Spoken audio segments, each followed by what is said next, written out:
Today we have two New Testament readings because we have to decide which one we're going to follow, which one will be our story. And so we begin with the Gospel of Mark. When the Sabbath was over, Mary Magdalene and Mary, the mother of James, and Salome brought spices so they might go and anoint him.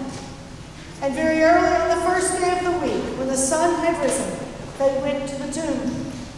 They had been saying to one another, "Who will roll away the stone for us from the entrance to the tomb?"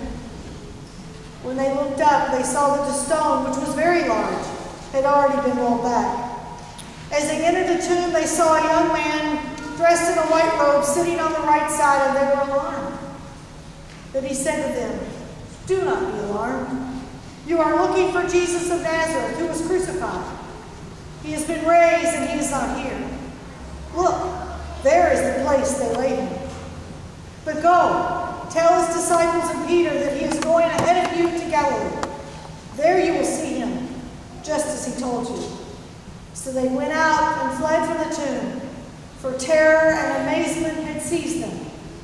And they said nothing to anyone, for they were afraid. Let us stand and sing out of the Black Hymn number 240, the first two verses. Jesus Christ is risen today.